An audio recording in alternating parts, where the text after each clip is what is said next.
Ito na siya yung kalabasa, guys.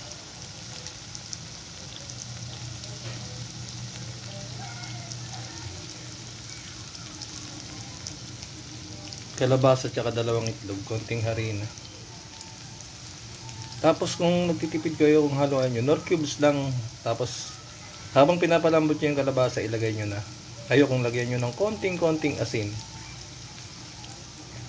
Tapos ketchup sa usawan.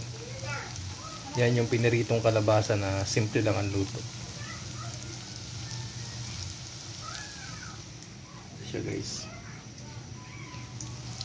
Pwede rin to siyang matamis, guys, ha. Yung kalabasa palambutin nyo. Lagyan nyo siya ng vanilla. Yung vanilla na yan, ano lang yata yan, 15 pesos. Konting vanilla, tapos gatas, ha, yung malapot. Konting vanilla, tapos lagyan nyo siya ng dinurog na mani. Ang labas nun, guys, masarap pa sa yema. Pwede siyang pang ulam. Ito naman pang ulam. Nilagyan siya ng itlog, konting asin, at saka nor cubes. Kung gusto nyo naman ng dessert, bili kayo nung tagli 5 pisong mani sa tindahan, yung may balat. Tanggalin yung balat, tapos digdigin nyo ng pino, tapos gatas na malapot. Ang sarap nun, guys. Kaya lang alalay lang yung apoy pag gumawa kayo ng yemang kalabasa.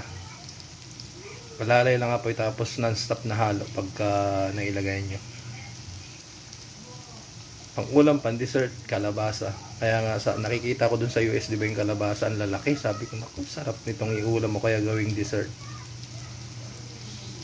Maraming nagagawa ang kalabasa, guys, bukod sa gulay. Tapos hindi siya kailangan ng maraming ingredients, konti lang. Okay, guys, konting kaalaman lang. Basta yung sa pag nagluluto tayo, palaging malinis, nasa puso natin. Okay na yun, guys. Tapos masaya tayo sa ginagawa natin. Number 1 kong bilin, ingatan niyo sarili, yung kalusugan, huwag kumain ng sobra-sobra. Sakto lang. At maging marespeto tayo sa kapwa para irespeto tayo. Magandang araw sa inyong lahat, guys.